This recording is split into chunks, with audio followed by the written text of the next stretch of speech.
अस्सलाम वालेकुम dear student. आज हम डिस्कस करेंगे डॉन न्यूज़पेपर के दो एडिटोरियल्स। पहला एडिटोरियल है दी पीका प्रॉब्लम और दूसरा जो हमारे पास एडिटोरियल है उसका टाइटल है माइनर्स इन डेंजर। अब ये जो पहला एडिटोरियल है इसको हम इस्तेमाल करेंगे, कोई हमें पूछे जर्नलिस्ट के बारे में, फ्रीडम ऑफ स्पीच, डेमोक्रेसी में, तो हम ये पीका एक्ट 2025 के बारे में लिखेंगे। जो दूसरा हमारे पास एडिटोरियल है माइनर्स इन डेंजर, इसमें हमने बात करनी है इकॉनमी के हवाले से, टेररिज्म, लेबर राइट्स और इसके अलावा जो हमारे सूबे हैं पाकिस्तान में चारों जो सूबे हैं इनमें इतनी ज़्यादा इनइक्वालिटीज़ है। अगर पंजाब है उसकी हालत इतनी ज़्यादा बेहतर है तो बलूचिस्तान, सिंध, केपी के इनकी हालत इतनी बेहतर क्यों नहीं है। अब ये जितने भी हमने टॉपिक डिस्कस किए हैं ये पूछे जाते हैं सीएसएस करंट अफेयर्स में, पाकिस्तान अफेयर्स में एंड एसए में ये क्वेश्चंस आते हैं और इम्पोर्टेंट हैं इन सब्जेक्ट के हवाले से। अब हम स्टार्ट करते हैं अपना पहला ओपिनियन जिसका टाइटल है दी पीका प्रॉब्लम्स। दी पीका का क्या मतलब होता है? Prevention of electronic crimes act, और ये 2016 में बना था। आपको इसकी इतनी इन्फॉर्मेशन होनी चाहिए। प्रॉब्लम पे बात करें कि इसमें क्या प्रॉब्लम है, तो इसमें 2025 में अब एक अमेंडमेंट की गई है जिससे जर्नलिस्ट को काफ़ी ज़्यादा नुकसान हुआ है। इस पर हमने पहले भी काफ़ी ज़्यादा ओपिनियंस एंड एडिटोरियल्स डिस्कस किए हैं। आप उनका लिंक मैं डिस्क्रिप्शन में दे दूँगी और आपने उनको भी लाजमी सुन लेना ताकि आपका ये टॉपिक अच्छे से प्रिपेयर हो सके। ओपिनियन को स्टार्ट करते हैं और इसकी ओपनिंग लाइंस हैं, the movement against the deeply problematic prevention of electronic crimes act and the recent amendment जो कि 2025 में की गई है made to it seems to be finding its voice. अब देखें ये जो पीका एक्ट बना था 2016 में, 2025 में इसमें अमेंडमेंट कर दी गई। 2016 में इसलिए बना था कि जो लोग साइबर क्राइम करते हैं वो पीका एक्ट को फेस करेंगे, उनके खिलाफ एक्शन लिया जाएगा। लेकिन अब 2025 में इसमें जो अमेंडमेंट की गई है वो इस तरह की गई है कि जो लोग भी सोशल मीडिया पे शेयर करते हैं फेक न्यूज़ को, उनके ख़िलाफ़ की गई है, जिसकी वजह से काफ़ी ज़्यादा जो जर्नलिस्ट हैं वो कह रहे हैं, वो प्रोटेस्ट कर रहे हैं कि ये तो फिर हमारे ख़िलाफ़ भी इस्तेमाल की जा सकती है। अगर हम कोई भी चीज़ गवर्नमेंट के ख़िलाफ़ लिखते हैं तो फ़ेक न्यूज़ कौन डिफ़ाइन करेगा कि फ़ेक न्यूज़ की डेफिनेशन ये है। और जब इसकी डेफिनेशन ही नहीं होगी कि फ़ेक न्यूज़ की डेफिनेशन क्या है, तो जो जर्नलिस्ट हैं वो कुछ भी लिखेंगे तो उनको इस चीज़ की सज़ा हो सकती है, उनके ख़िलाफ़ एक्शन लिया जा सकता है अगर रूलिंग जो पार्टी होगी उनके ख़िलाफ़ वो लिख रहे हैं तो, क्योंकि वो पावर में होते हैं तो फिर वो उनके ऊपर कोई भी एक्शन ले सकते हैं जर्नलिस्ट के ऊपर। तो इस वजह से जो जर्नलिस्ट हैं वो कर रहे हैं protest. It has been encouraging to note that journalists across the country have made good on their promise to resist effort to clamp down. Clamp down का मतलब होता है किसी चीज़ को रोकना, उसको सप्रेस करने से बचाना, on the freedom of expression by organizing protest. Filing lawsuit कहते हैं किसी के खिलाफ केस फाइल करना, and creating public awareness about the controversial law.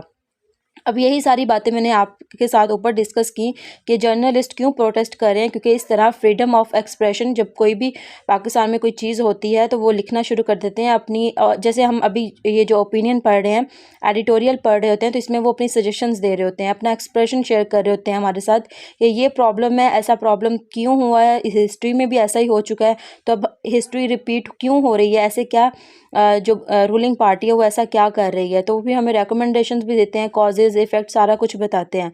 तो वो कहते हैं कि अगर ये फ़ेक न्यूज़ के चक्कर में अगर हमें भी जो हमारे ख़िलाफ़ भी एक्शन लिया जाएगा, हमें भी सज़ा मिलेगी इस चीज़ की, तो ये जो है ना हमें इस चीज़ से बचना है ताकि हम जो है ना वो अपना फ्रीडम ऑफ एक्सप्रेशन जो है उसको बहाल रख सकें बाय ऑर्गेनाइजिंग प्रोटेस्ट। और वो जो है ना वो प्रोटेस्ट कर रहे हैं इसके ख़िलाफ़ कि ये पीका जो है पीका अमेंडमेंट जो है वो ना हो सके, इसके लिए उन्होंने केस भी फाइल किया हुआ है।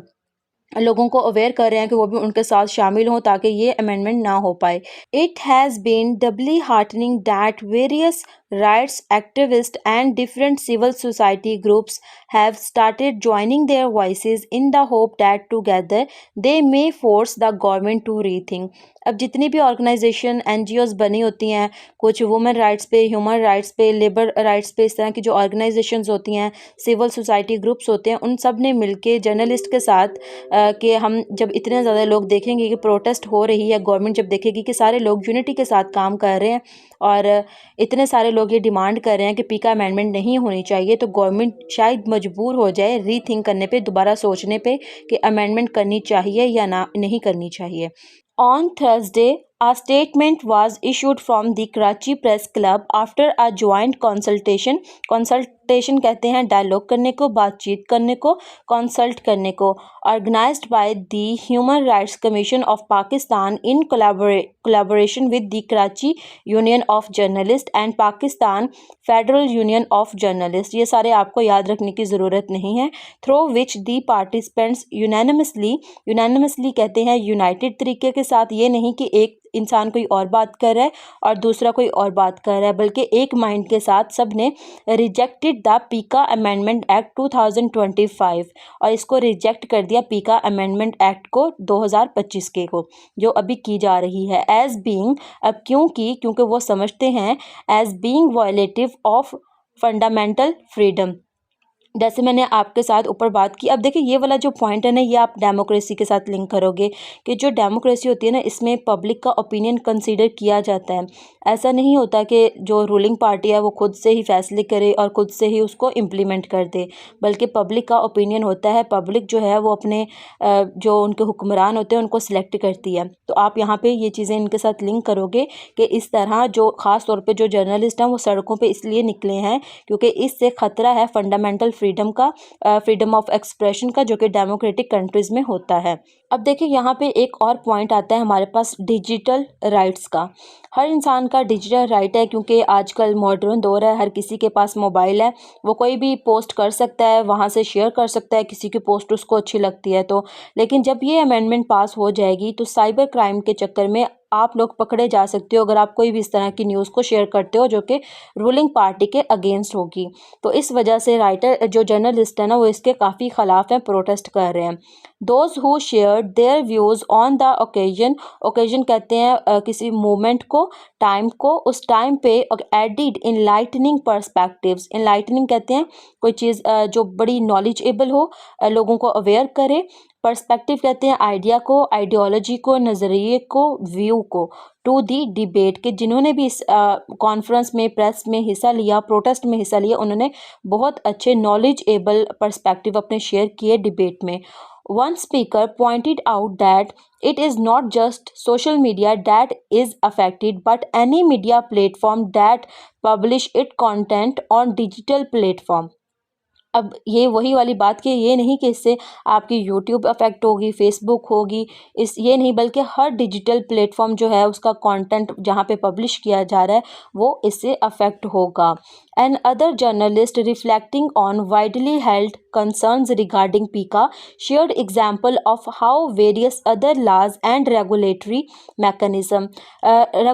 mechanism से मुराद होता है कि कुछ ऐसे लॉ बनाए दिए जाते हैं जो कि पीस को मेंटेन रखते हैं.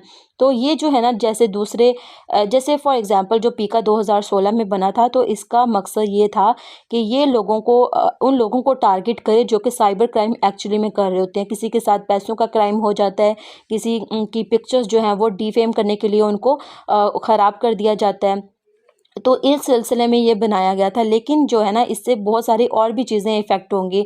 Other laws and regulatory mechanism that had originally seem to have been created with good intent mean इरादे के साथ, were later used to be target the media और पॉलिटिकल एंड राइट्स एक्टिविस्ट.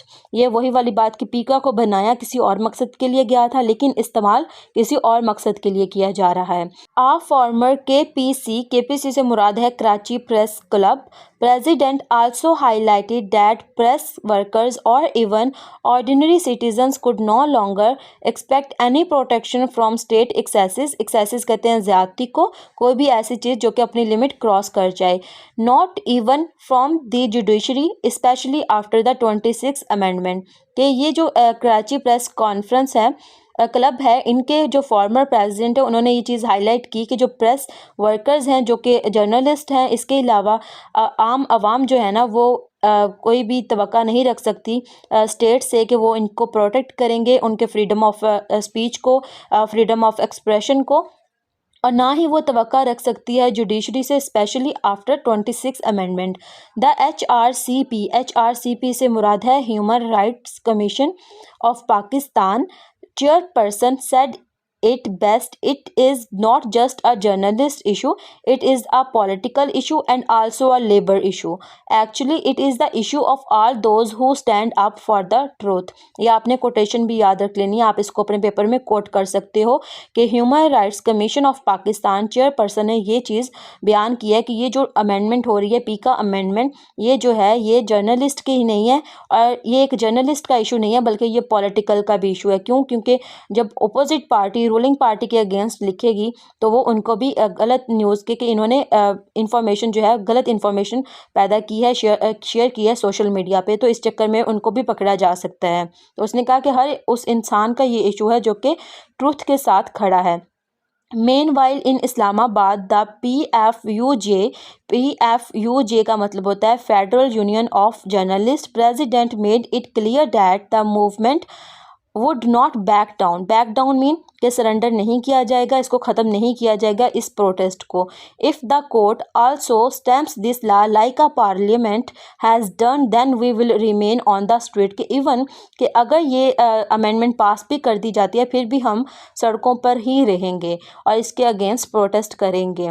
ये काफ़ी ज़्यादा इसमें रेफरेंस निकलते हैं, आप इनको कोट अगर आपको याद रहता है तो आप इनको याद रख सकते हो, लेकिन आपको पता चल चुका होगा कि इसकी कितनी ज़्यादा इसकी इंपॉर्टेंस है कि इसकी पीका अमेंडमेंट अगर हो जाए तो आप फिर अपनी वर्डिंग में इसको लिख सकते। The journalist community has also been protesting at hunger strike.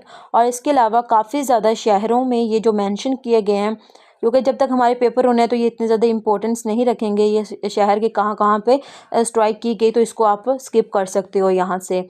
It is about time civil society took a strong stand.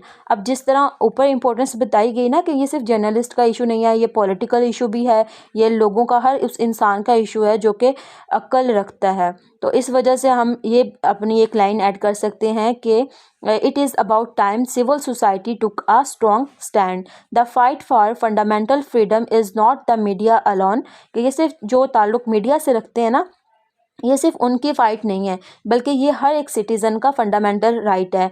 But one that concerns every citizen, media and press workers have taken a brave step by placing themselves at the forefront of the struggle.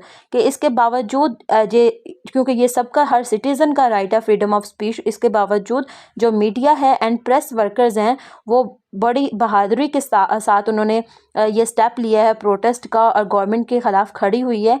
और ये एक four front का मतलब होता है lead कर रही है, इंपॉर्टेंट पोजीशन पे खड़ी है, लोगों को लीड कर रही है, और जो सिविल सोसाइटी है उसको भी चाहिए कि इसके साथ शामिल हो जाए। Other social groups and organizations should take the cue and exercise their constitutional rights if they too feel that freedom of expression is worth fighting for. अब देखें यह हर किसी का फंडामेंटल राइट है, उसको हमारे कॉन्स्टिट्यूशन में ये चीज़ लिखी हुई है कि आप हर इंसान का जो है ओपिनियन वो कंसीडर किया जाएगा, उसको बात करने का पूरा हक है, अपना freedom of expression, freedom of speech. और इसके अलावा अगर हर इंसान समझता है कि उसके जो ओपिनियन है उसकी बात की वैल्यू हो तो उसको चाहिए कि इसके ख़िलाफ़ एक्शन ले और जो मीडिया है या प्रेस है उनके साथ खड़ा हो जाके। Meanwhile, the government must reconsider whether its policy of steamrolling critical voices is a reasonable one.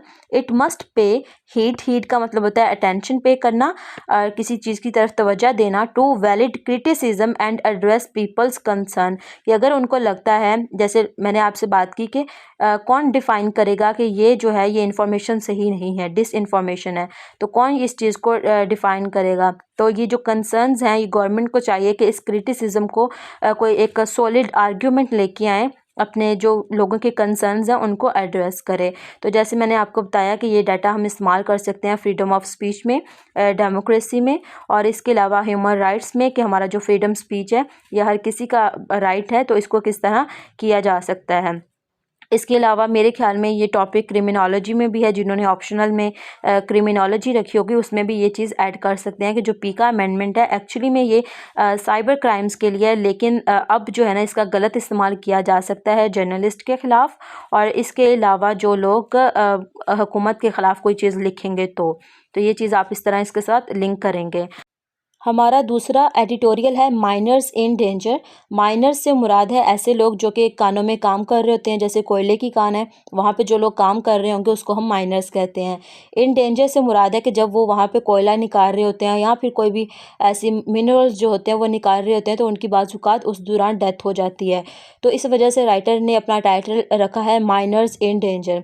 लेकिन हम इस डाटा को इस्तेमाल करेंगे मल्टीपल डायमेंशंस में, जैसे कि टेररिज्म में हमारे जो सूबे हैं उसमें इतना ज़्यादा डिफरेंस क्यों है, किस तरह हम अपनी इकॉनमी बेहतर कर सकते हैं, इस तरह की इसमें काफ़ी ज़्यादा चीज़ें लिखी हुई हैं। इवन के रिकमेंडेशंस भी दी गई हैं। छोटा सा ओपिनियन है और बहुत मज़े का है। लेकिन ओपिनियन स्टार्ट करने से पहले मैं आपको बताती चलूँ कि इस पे हमने एक अलग से एक वर्कर्स राइट पे बात की थी और वो बहुत अच्छा ओपिनियन था। उसमें पाकिस्तान का रैंक भी था, काफ़ी ज़्यादा फैक्ट्स एंड फिगर्स भी थे। वो भी मैं डिस्क्रिप्शन में दे दूँगी, आपने उसको भी लाज़मी सुनना है। एडिटोरियल की ओपनिंग लाइंस हैं यस्टरडेज डिवास्टेटिंग। डिवास्टेटिंग से मुराद है तबाहकुन। Terrorist attack in Harnai which killed at least 11 coal miners and injured 7 others. के एक टेररिस्ट अटैक हुआ है हरनाई में। हरनाई एक टाउन का नाम है पाकिस्तान में, जिसमें जो 11 लोग थे जो कि कोयले की कान में काम कर रहे थे, उनकी डेथ हो गई है और जो 7 लोग हैं वो शदीद ज़ख्मी हुए हैं।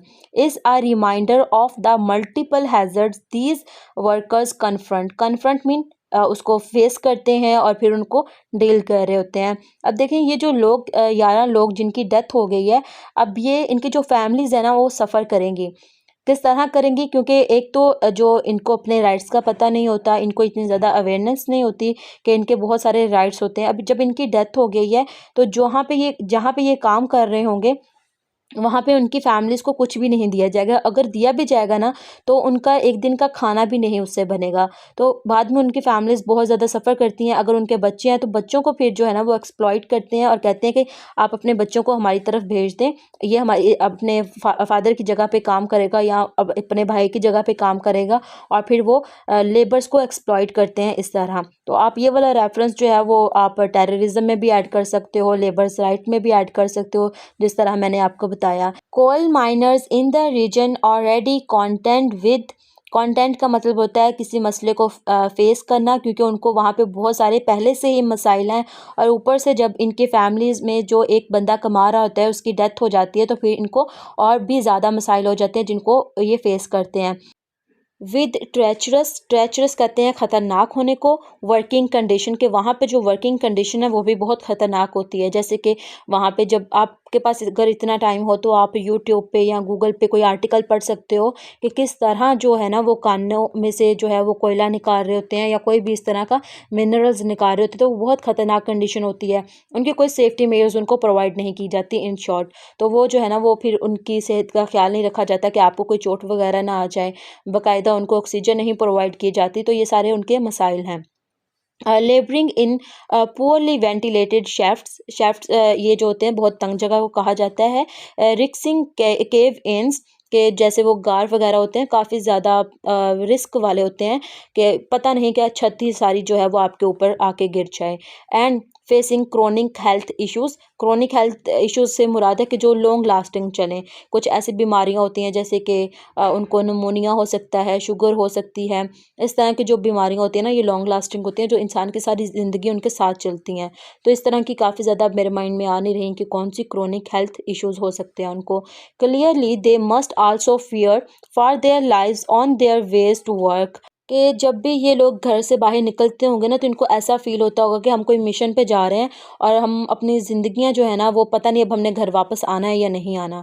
तो इस तरह की इनकी कंडीशंस होती हैं। Fear for their lives and on their way to work. जब भी वो कोई काम कर रहे होते हैं तो उनको अपनी ज़िंदगी का खतरा ही रहता है।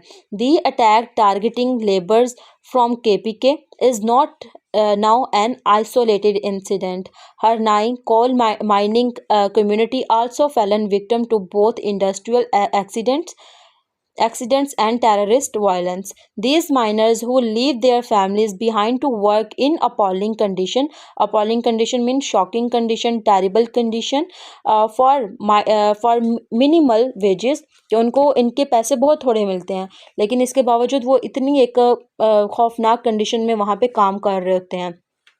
Represent some of Pakistan's most vulnerable workers. Their targeting speak to a broader crisis of security and governance in Balochistan. Their targeting speaks to a broader crisis of security. अब broader crisis वही वाली बात, हमने इतनी सारी बातें पढ़ ली हैं इस पे, अफगानिस्तान और बलोचिस्तान और केपीके का, इनका सबका बॉर्डर जो है वो आपस में लिंक कर रहा होता है। तो जो टीटीपी है ना वो पाकिस्तान में आती है, बलोचिस्तान और केपीके में, और वहाँ पे लोगों को टारगेट करती है, वहाँ पे इंस्टेबिलिटी पैदा करती है। तो ये सारी बातें इसमें आती हैं। The security situation in Balochistan stems from the historical grievances, economic marginalisation and strategic neglect. कि बलोचिस्तान की इस तरह की कंडीशन क्यों है, क्योंकि हिस्टोरिकली भी अगर देखा जाए तो इस पर कोई भी फोकस नहीं किया गया। वहाँ पे पॉवर्टी इतनी ज़्यादा। अब ये वाली जो बातें ना ये हमने लिखनी है कि जो सूबों में इतना ज़्यादा डिफरेंस क्यों है, क्योंकि बलूचिस्तान अगर हम देखा जाए तो उसमें बहुत सारे रिसोर्सेज हैं, पंजाब से भी ज़्यादा रिसोर्सेज हैं, तो वहाँ पे उसकी कंडीशन इस तरह की क्यों है, वहाँ पे पॉवर्टी इतनी क्यों है, वहाँ पे जो ह्यूमन राइट्स है वहाँ पे इतनी ज़्यादा वायलेंस क्यों हो रही है। तो इसी वजह से, क्योंकि हमने इकोनॉमिकली उनको मार्जिनलाइज कर दिया है, उन पर कोई फोकस नहीं करते, कोई स्ट्रेटजी जो है उनको नहीं बना के देते, कोई पॉलिसी वगैरह, और फिर उसकी अगर बना भी दी जाती है तो उसकी इम्प्लीमेंटेशन नहीं होती।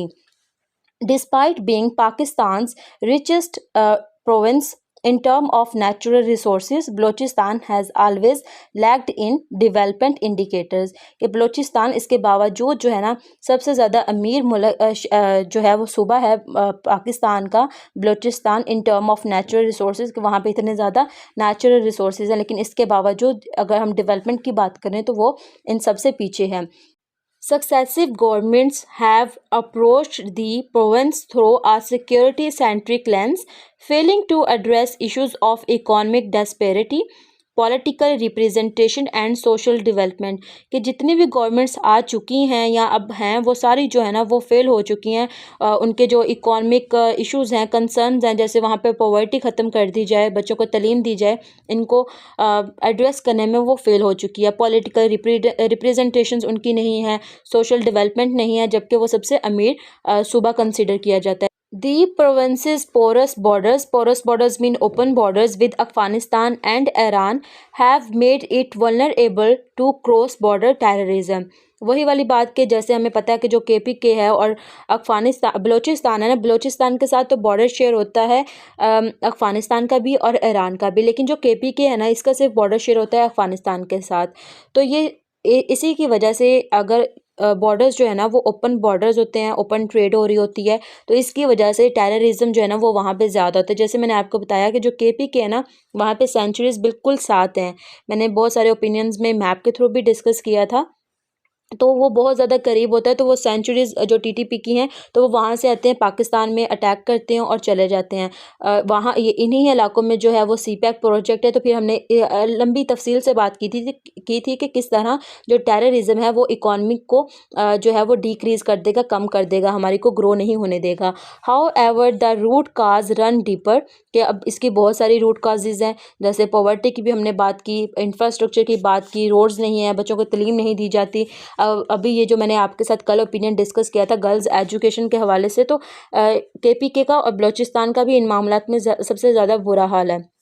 Decades of centralized decision making have left the residents feeling disconnected from the development processes. कि अब जो है ना, जैसे कि हमें पता है कि हमारा सेंट्रल डिसीजन मेकिंग होती हैं, और इसकी वजह से क्या होता है कि जो वहाँ पे लोग रह रहे होते हैं बलूचिस्तान में, केपीके में, वो अपने आप को ना अलग फील करना शुरू हो गए हैं कि ये सारी जो हैं जो जितने भी प्रिविलेजेस होती हैं, फ़ायदे वगैरह होते हैं ना, ये सिर्फ पंजाब के लोगों को दिए जाते हैं। हमारा कोई ख्याल नहीं रखता, जो हमारी स्टेट है वो हमारा ख्याल नहीं रखती। इस तरह की उनकी फीलिंग्स होती हैं, जिसकी वजह से the residents feeling disconnected from the development process, the exploitation of natural resources without proportionate benefit to local people has fuelled resentment कहते हैं नाराज़गी को, विद मिलिटेंट ग्रुप एक्सप्लॉयट।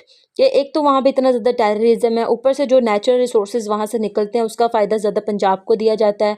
उनकी कुछ भी जो है ना वो वहाँ पे उनको लोगों को, जो वहाँ पे रेजिडेंट हैं, वहाँ पे जो लोग रह रहे हैं ना, उनको कोई फ़ायदा नहीं हो रहा होता। तो जिसकी वजह से उनको लगता है कि जो हमारी स्टेट है ना, हमारी गवर्नमेंट हमें ही एक्सप्लॉइट कर रही है, हमें ही अपने बेनिफिट के लिए इस्तेमाल कर रही है।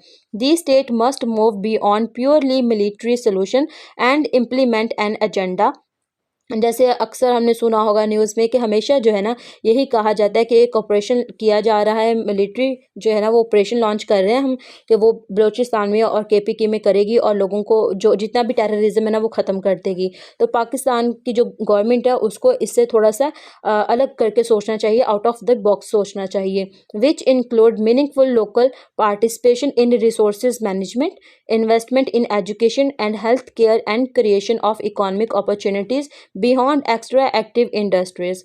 अब ये सारी चीज़ें आप ऐड कर सकते हो कि जो प्रोविंसेस हैं इसमें इतना ज़्यादा डिफरेंस है, इसको किस तरह ओवरकम किया जा सकता है, किस तरह जो बलूचिस्तान के लोग हैं वो हमसे नाराज़ हैं, उनकी नाराज़गी को किस तरह दूर किया जा सकता है। तो ये सारे पॉइंट्स आपने ऐड कर देने हैं कि उनकी जो रिसोर्स मैनेजमेंट है उसमें जो लोकल लोग हैं उनको पार्टिसिपेट करवाया जाए, उनको जॉब्स वगैरह प्रोवाइड की जाए। अब सी पैक में सिर्फ जो है ना वो बलूचिस्तान और केपीके के लोगों को शामिल कर लिया जाए तो उनको ज़्यादा फ़ायदा होगा।